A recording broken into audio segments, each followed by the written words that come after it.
mettre le gaz qui est contenu dans une bouteille de Perrier ou alors une bouteille de Coca-Cola ou alors n'importe quelle bouteille de boisson pétillante, il faut d'abord l'extraire. Alors pour l'extraire, il faut déjà ouvrir la bouteille.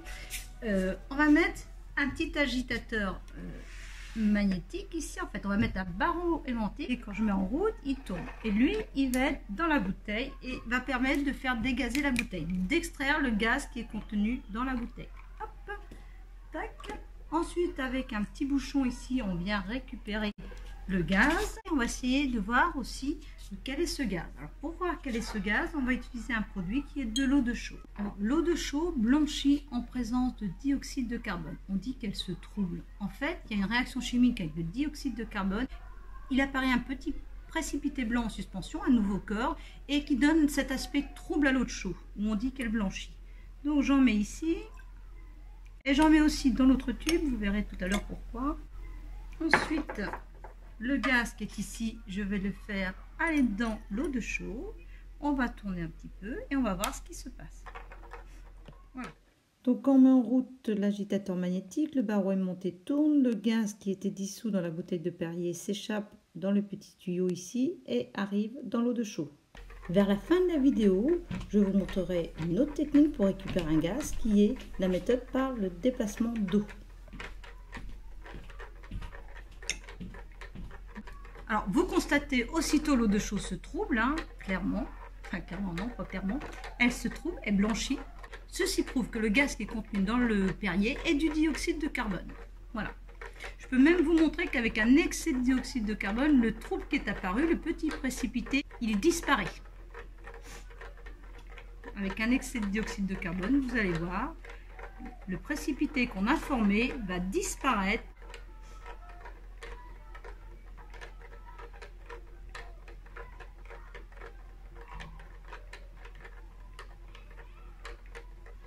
Et ensuite, nous allons tester du Coca-Cola. Je vais vous montrer aussi que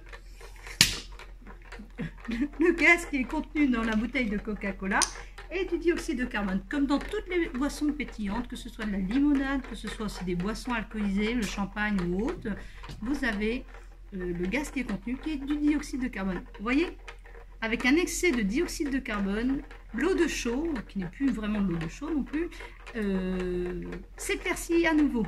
Donc quand on met en évidence le dioxyde de carbone, attention, il ne faut pas qu'il soit en excès, sinon on peut pas se rendre compte qu'il y en a, parce qu'on n'a pas vu le premier trouble. Voilà pour lui. Alors, je récupère mon barreau aimanté. Et voilà. Maintenant, je le mets dans le Coca-Cola et on va regarder ce qui se passe dans le Coca-Cola. Alors attention, ça c'est l'eau de chaux qui a fonctionné tout à l'heure, on va l'enlever. Maintenant, on va à nouveau agiter ici, récupérer le gaz contenu dans le Coca-Cola. Et vous allez voir aussi que c'est du dioxyde de carbone, puisqu'il est, ça apparaît déjà, il est en train de troubler l'eau de chaux ou de la blanchir.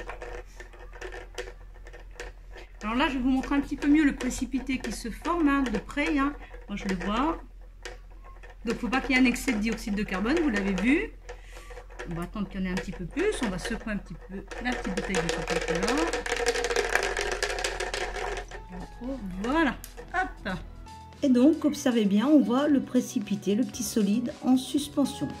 Alors, le gaz tout à l'heure qui avait troublé l'eau de chaux, le dioxyde de carbone, regardez, j'ai laissé reposer. On voit bien se précipiter, il est en grosse proportion. Donc, c'est bien un solide en suspension qui s'est déposé au fond du fait de la gravité. C'est bien une réaction chimique qu'il y a entre le dioxyde de carbone et l'eau de chaux. Et cette réaction chimique nous permet de déceler la présence de dioxyde de carbone. Et maintenant, je vous montre l'autre méthode pour récupérer un gaz. Et autre chose avec le test à l'eau de chaux. On utilise la méthode par déplacement d'eau. L'agitateur magnétique est ici. Le gaz va s'échapper ici dans le tuyau, maintenu par la pince ici, et les petites bulles vont arriver ici. Je mets en route ici. C'est une bouteille de Perrier qui vient de servir à un TP, donc il reste plus beaucoup de gaz. On met l'extrémité du tube vers le haut pour que l'air s'échappe. Le tube est maintenant rempli d'eau. Voici en schéma la technique pour récupérer un gaz par la méthode de déplacement d'eau. Donc ici le gaz est extrait de la bouteille de Perrier. Nous avons le tube à dégagement ici. Le tube à essai doit être rempli d'eau, c'est la manière qu'on a pour chasser l'air. Et ensuite, le gaz arrive comme ceci, étant plus léger que l'eau, remonte dans le tube et chasse l'eau du tube. Et au fur et à mesure, il se remplit du gaz. Voilà. Quand ça arrive ici, le gaz plus léger que l'eau monte dans le tube et chasse l'eau. Et le tube à la fin se remplit du gaz. Allez, je vous le remontre une deuxième fois, regardez bien. Et hop, c'est reparti, on récupère le gaz.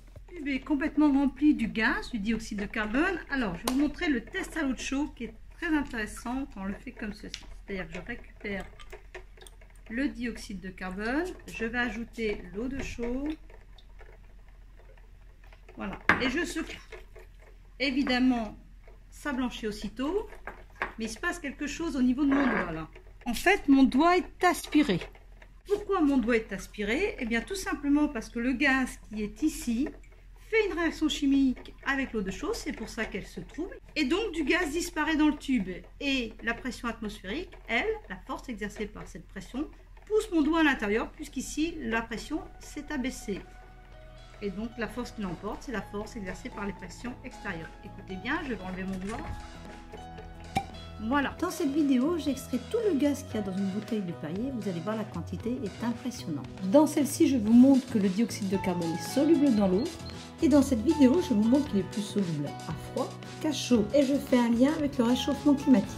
Et il y en aura beaucoup d'autres sur le dioxyde de carbone. Tout ça est dans la playlist Le dioxyde de carbone. J'indique 2 autres thèmes scientifiques sur cette chaîne de Labo Science, mais il y en a beaucoup d'autres si vous allez directement sur la chaîne.